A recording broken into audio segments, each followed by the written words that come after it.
I'm joined now on the phone from New York by Donald Trump. Mr. Trump, welcome back to Meet the Press. Thank you, Chuck. Well, you've had 24 more hours to reflect on your comments on Megyn Kelly.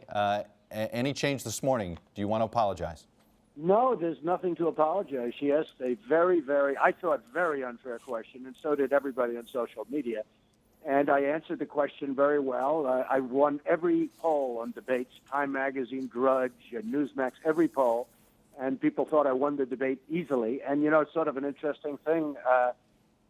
They did not like the way I was questioned, and I understand that, and I just want to get on. But what I said was totally appropriate. There was nothing wrong. Only a deviant, and I literally mean that, only a deviant would think anything other than that. What I said was let me totally take you fine. at your word, but let me take you at your word on that and say you weren't trying to make a reference to hormones.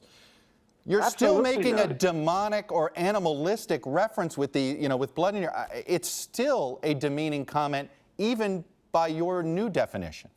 No, I don't think so. Look, she was very angry, and look, I respect people.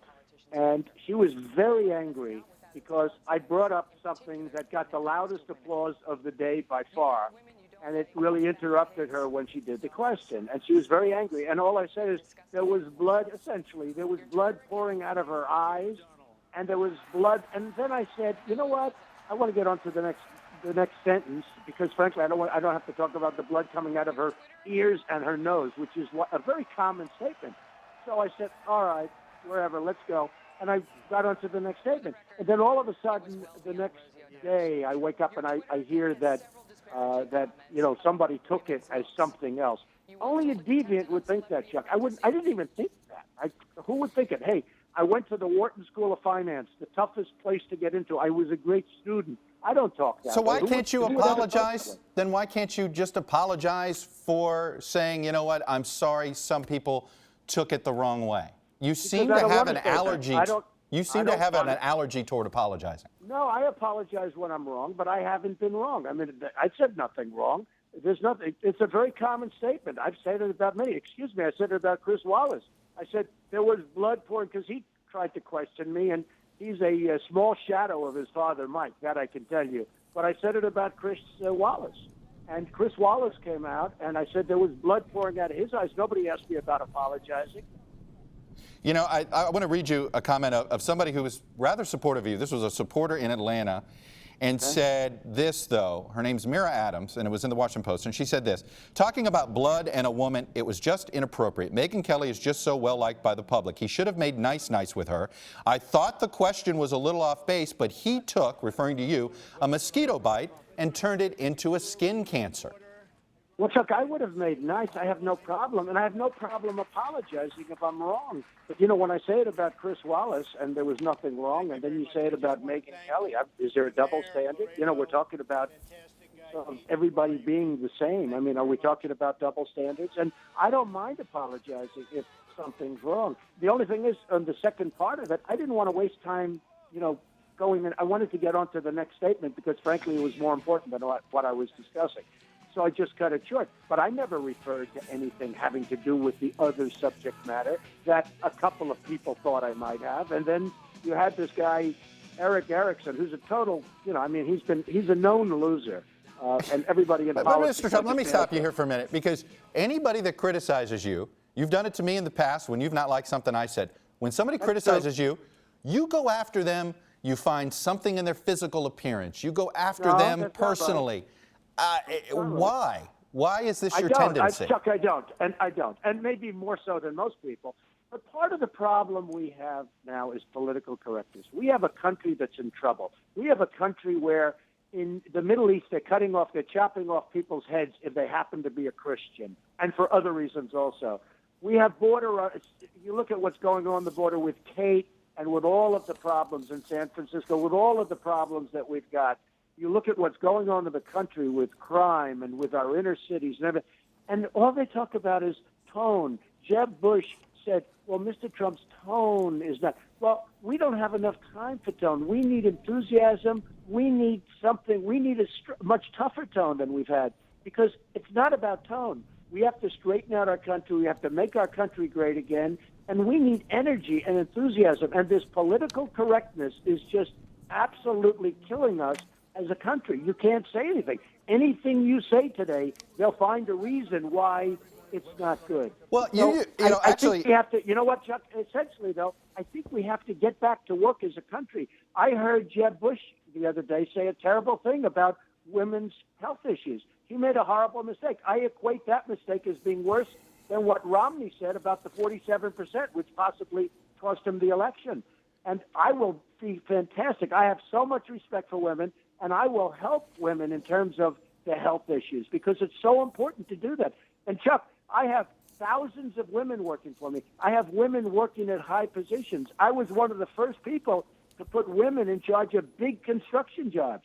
And, you know, I've had a great relationship with women, and I will help women with women's health issues, unlike somebody like Jeb Bush, who really made a big mistake, and he was later forced to apologize. Except, and look, let me go back to the premise of Megyn Kelly's question, which was, you have a tendency of disparaging women on looks, and we're seeing all sorts of, I found 10 instances, sometimes in your book, sometimes in your Twitter feed. You went after people like Bette Midler, you went after people like Gail Collins. Why do you have to go after the look? This is what some women find offensive, Mr. Trump, is that you go to looks. It's a disparaging thing. It's something out of Mad Men, sir.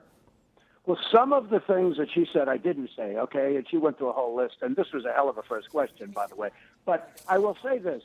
I was attacked by the people that you talk about. When you mentioned a couple of those names, I was attacked viciously by those people. I don't mean a little bit. I mean viciously. When I'm attacked, I fight back. But I was attacked viciously by those women. Of course, it's very hard for them to attack me on looks because I'm so good looking. But I was attacked very viciously by those women. And frankly, again, we get back to the words political correctness. Am I allowed to defend myself? What they said about me is far worse than what I said about them, Chuck. So, again, I want to get back to the country. We have such problems. Yeah. We have unemployment that's incredible. We need jobs. We have to take jobs back from China.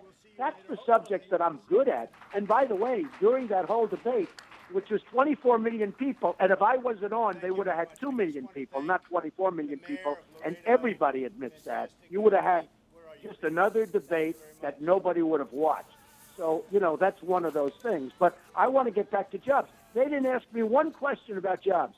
And every single poll said I am by far the best by triple digits.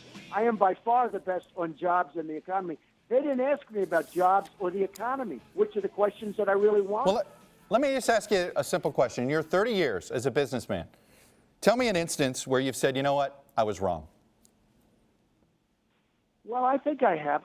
Chuck, I will apologize if I'm wrong about something, but I don't like apologizing when I'm not wrong. I don't, you know, an apology to me is a big deal. I consider an apology a big deal, but I will apologize if I'm wrong. But when I make a statement like I did about Megyn, and I have nothing against Megyn Kelly, honestly, I have nothing against her. I thought her questions were unfair. I thought her questions were very rough. Other candidates came up and said that was really unfair. I mean, I'm talking about people that I actually got to know during the debate that I never met or that essentially I didn't know. They came up to me afterwards. They said they were really unfair questions they asked you. But you know what? I handled it. I think I won. According to everybody, I won the whole debate, so I'm very happy about it. And I am leading substantially in the polls, which is much more important. A lot of Republicans are wondering what it will take to get you out of the Republican Party. Well, I don't think anything. I really want to stay in the Republican Party. Again, I'm leading by double-digit numbers. And I don't know if you have it in new polls, but somebody said after my debate performance I should go up. But I'm leading by double-digit numbers. And, you know, why would I get out of the party? Now, they do ask about, you know, do you promise you won't start a third party? If I'm treated fairly by the Republicans, all I say is fairly, reasonably, fairly. If I'm treated fairly by the Republicans and I don't win, I'm not going to go into doing a third party. Well, why not? Look, either you're a Republican or you're not. This idea of leverage, I don't get. You're threatening the voter? Well, my whole life has been leverage, okay? I believe in leverage, and that's why I will make better deals with China, and I will make better deals with Japan and Mexico and all of the countries that are absolutely taking the United States for a ride, and I mean a very costly ride, a destructive ride, because we're in big, big trouble. The trade deals and so many other deals. Look at the deal. Look at what happened with Iran. Look at that horrible deal with Iran. That would never happen with me. I don't mind the deal. But to deal with 24 days before you can go and check a site, and by the way, before you get to the 24 days, there's a whole long period before you can even start the clock ticking. So that stuff won't happen. Sergeant Bergdahl, we get Bergdahl, they get 5 people that they wanted. Those deals won't happen with me, Chuck. All right, I understand, but the reason we're not able to talk about some of the issues here is your outlandish comments overshadow these things. And this is what the Republican Party is now hand-wringing over. When are you going to dial it back? Chuck, and you just told me, I mean, in the meantime, I'm leading by double digits. So maybe I shouldn't change. I mean, you tell me. Maybe I shouldn't change. I'm leading by double digits. Now, I want to be on the issues. I want to talk about jobs. I want to talk about women's health issues because I think it's very important. Not like Bush, where he practically denied it. It's ridiculous what he said. I want to talk about all of these issues. But a lot of times I don't get the opportunity because people hit me with questions that don't relate to those issues. What should we say about your leadership skills at your campaign? You fired somebody. You fired one of your longtime advisors. You've had to fire other people. Well, okay. Roger Stone is a decent guy. He's worked for me for 8 months, not years. I haven't seen him for years before that. He worked for me many years ago. But this is not. Successful campaigns don't have this, though. You have infighting. Ronald Reagan fired his whole staff before he ended up winning. When he was losing, because he lost a big point at a moment at that moment he had lost Iowa. That's why he fired. My point is, your campaign. He fired his whole staff. He fired his whole staff, and he ended up putting in a new staff. Look, I fired Roger Stone because he wasn't playing a role. He wasn't playing a role for me, and I fired him. And by the way, he went on television last night, Chuck, and he said Trump should be president. There's nobody like Trump. So, what can I tell you? All right. Donald Trump, I will leave it there. Maybe the next time we will be able to do issues. We will. I hope so, Chuck. That's what I want to do, jobs and the economy. That's what I really want to do. Thank you, sir. We'll talk to you soon. Thank you. Okay. Thank you very much. Bye. Hey, NBC News fans, thanks for checking out our YouTube channel. Subscribe by clicking on that button down here, and then click on any of the videos over here to watch the latest interviews, show highlights, and digital exclusives. Thanks for watching.